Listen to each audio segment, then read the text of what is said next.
See, I didn't say it already that I quit. TikTok actually not pushing me at all. Hell, I feel like I'm in the WWE doing a job instead of actually being pushed. When hell, my content is superb, motherfucker. I sit here and I actually research this stuff just to give to y'all. I have notes, beyond books, beyond videos. I literally have catalogs of videos, but we're not here for that. By far, everything that I found, let me give you a rundown. So my ass was asleep all day yesterday. Woke up for a little bit just to talk to a homegirl of mine. Haven't talked to her in a while. Passed out for 3 hours. Woke up about 5 o'clock because I heard Micheal Jackson on my PlayStation. So I hear Michael Jackson. And I'm watching. And it's a dude talking about a conspiracy theory about Mikey. How Michael Jackson might have died back in 1979. I mean, okay, I didn't hear a lot of clone theories, but this one was intriguing because it's the most iconic black man in all history, besides Mansa Musa, or Haile Selassie, or Malcolm X. You only get three. But for this next part, entertainment purposes only. Trigger warning. This gonna get real. Now again, this is gonna get fucked up. Very fucked up. So prepare. Highlights music written by a guy named Darren Kuby, who is the son of Credell Jones, a man who sang with the Shylights. And per Darren Kuby, I need to find this book. Around when the Jackson 5 got their first real shot at fame, because he saw what their father did to give them that fame. It gets crazy. Now, I heard rumors about this shit, but I didn't know it go this deep. Hold up. I'm going to pump this bitch for y'all. I'm going to pump that bitch. Darren Kuby is around 5 years old at this time, and he's at home and he's playing in a room with his 6-year-old sister and his 9-year-old sister. He said he hears the front door open, and when he sees who's coming in, it's his father, Credell Jones, and another popular member of the Shylights. I will not say his name. And on top of Credell and that other member, he also sees Joe Jackson as well as the rest of the Jackson 5. And he said music producer Nat Tarnapal came into the house as well. Now, everybody I just mentioned, Darren said that he saw all of these people. Count them. 1, 2, 3, 4, 5, 6, 7, 8, 9, 10, 11. Just 5 years old, but right? Then he hears the y'all know why I'm counting in a minute. And this time when he looks in the foyer or by the front door, he sees a man with a long white face, and he has a... And that equals 12. And then he watches as this figure also goes upstairs. Now, see, that number gonna come in handy in a minute. Out a long time ago. But per Darren, after seeing this, I think he said he ended up hearing strange noises from coming upstairs. I told you it was gonna get weird. Going upstairs. So allegedly, when he gets up there, not only is that lone white-faced man in a robe, everybody else is in red hooded robes. And Darren says he starts to watch as some sort of strange ritual is happening. Also, there is a pentagram drawn in the middle. I can't stand up for long. And that body's still tired. Is in the middle of that pentagram. Well, while Darren is sitting here watching, allegedly everybody starts to chant in a weird language or a weird tongue. Now, before we go, I want to actually tell y'all, I've been digging through shit for about 5 hours now. 6 hours now.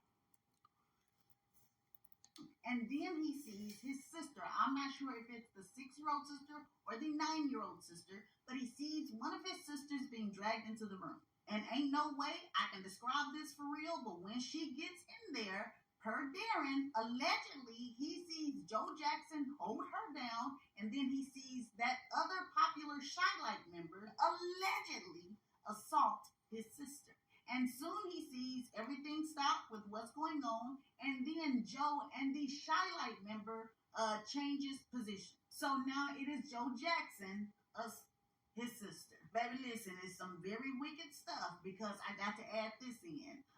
Darren also says after Joe is done, baby, he says he watches his own father, Creedell Jones, do the same thing. Get this though. He also alleges that once he saw everybody do what they do, he tried to go run up and fight for his sister. Now, like I said, he said he's 5 years old, but he said he tried to run up and fight for his sister.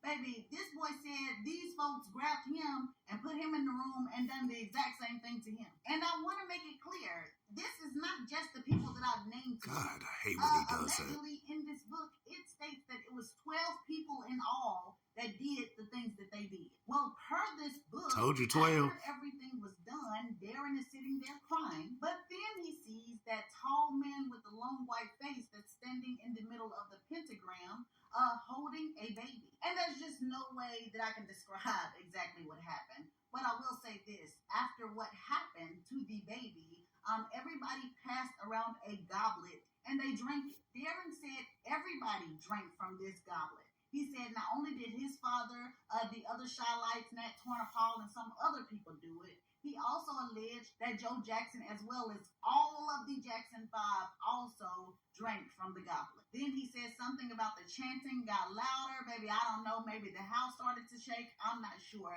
But he ended up running out of the room. And from what he said, he tried to block the whole episode out of his mind. But blocking it out of his mind didn't work so well because he alleged that 2 days later, the other popular Shylight, as well as Joe Jackson, came back to his home, and this time they took that same little infant toy baby doll that they had a couple of days before, and they started cutting up things and eating it. Wait. That's as far as I can. All right, I had to skip over a few because this is the shit that I'm about to do. Because I got a few videos for y'all after this. Hesitant to believe all of this stuff is because when I was reading it, I was like, but just when were the Jackson 5 like just around the Shylights like that? I know they were around older Motown groups, but the Shylights were not a Motown group. And then, baby, as I was researching for this video, I ended up getting off track and kind of just researching about Micheal Jackson. And in my research about Micheal Jackson, I ended up coming up on a video right here on YouTube of a singer named Bobby Taylor. And I will tag this video in the top comment. If you go to that video and you go to the 1 minute more, Bobby Taylor says as clear as day that on the day that he met Micheal Jackson, Marshall S. Thompson of the Shylights came running to him and telling him, hey man, you gotta go see this little kid. And he said he went downstairs or wherever with Marshall S. Thompson and he saw the Jackson 5 and Micheal ended up coming back to his dressing room with him and staying with him for 10 days and 10 nights without ever leaving the dressing room. And all right, so yeah, that's the weird part, but so as I was actually doing research, I done found another video of Bobby Taylor. Listen.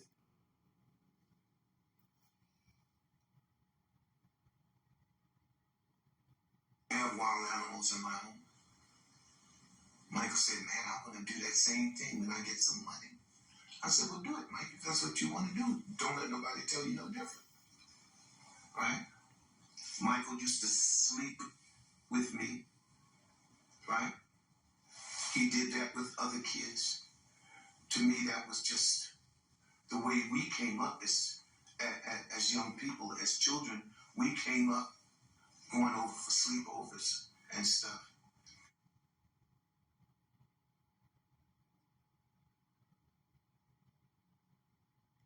Now, I done heard rumors for a long time that females, and I actually heard the female part first, that females would mess with Michael when he was little. And all my life since then, I was thinking, there has to be more. Because I've heard abuse being done to Michael and his brothers multiple times. Here we are. Here we are. By the way, there is going to be a part 2.